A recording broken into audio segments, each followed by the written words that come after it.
बच्चों, आज मैं आपकी पाठ्य पुस्तक आकृति के पाठ 3 शहद के छत्ते पाठ का अभ्यास कार्य कराऊंगी। तो चलिए शुरू करते हैं। प्रश्न संख्या 2, सही उत्तर पर सही का चिन्ह लगाओ। पहला है पीपल के पेड़ पर लगे थे, तो यहाँ हमारे 4 विकल्प दिए हैं।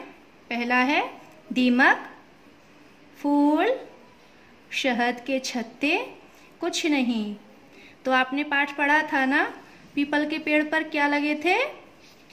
तो सही उत्तर होगा शहद के छत्ते। तो इसके सामने सही का निशान लगाइए। तो बच्चों, जैसे मैंने ये कराया है, आपको ऐसे ही पढ़ पढ़ के इसको पूरा करना है।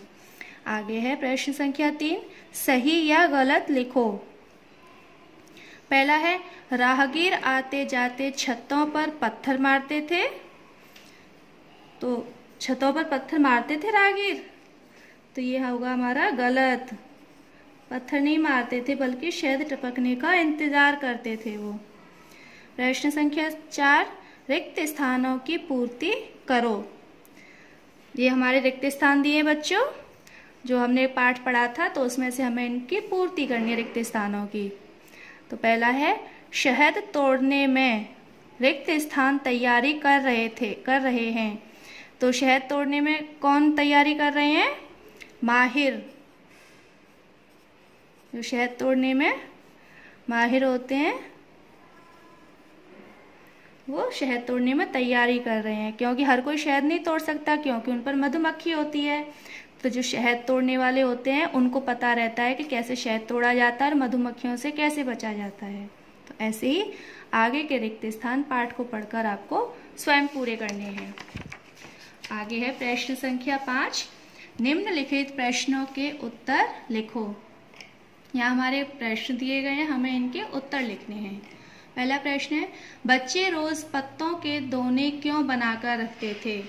तो पाठ पढ़ा था ना कि बच्चे रोज पत्ते के दोने क्यों बना के रखते थे? क्योंकि बच्चे रोज चाहते थे कि पत्ते के दोने बना कर रखते हैं ताकि इसमें शहद टपके। तो बच्चे पत्ते के दोने इसलिए बनाकर रखते थे, न जाने कब इसमें शहद टपक जाए। आगे है छत्तों को तोड़ने के लिए क्या किया गया?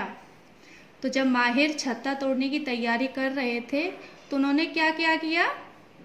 पाठ पढ़ा था ना, तो उन्होंने क्या क्या किया था? उन्होंने झूले बनाए, रस्सी के झूले बनाए, और लकड़ियों में, जो लकड़ी होती है उसमें कपड़ा लपेटकर उस पर तेल डालकर उसका धुर्रा बनाया था कि धुएं से मधुमक्खी उड़ जाए, चली जाए। और तेल की कुप्पी में तेल भरा रखा था, है ना। तो पूरी टीम ने ऐसे ही छत्तों को तोड़ने के लिए काम किया। आगे है नारियल क्यों फोड़ा गया? तो आपने देखा होगा कि हमारे यहाँ कोई भी शुभ काम होता है तो नारियल फोड़ा जाता है, उसके बाद में ही काम होता है शुभ। तो ऐसे ही यहाँ पर शहद तोड़ने के लिए नारियल को फोड़ा गया था। छत्ता टूटने पर क्या हुआ? तो जब माहिर ने छत्ता तोड़ दिया, तो छत्ते टूटने पर क्या हुआ था? उसमें से शहद टपकने लगा था। अंतिम प्रश्न है उस दिन को त्योहार का दिन क्यों कहा गया? तो पाठ में दिया था ना कि जिस दिन शहद तोड़ा गया था, तो उस दिन त्योहार का दिन क्यों कहा गया था? तो इसका उत्तर होगा कि उस दिन को त्योहार का दिन इसलिए कहा गया था क्योंकि सभी ने उस दिन पेट भर के भोजन किया था।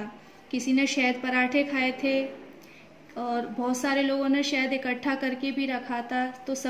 तो उस दिन सब लोगों ने भरपेट खाना खाया, इसलिए उस दिन को त्योहार का दिन कहा गया है। तो बच्चों, आपका गृह कार्य है कि आपको प्रश्न संख्या 5 अपनी कार्य पुस्तिका में सुंदर लेख में करना है, और प्रश्न संख्या 2, 3 और 4 इसे आपको अपनी किताब में स्वयं करना है। ठीक है बच्चों?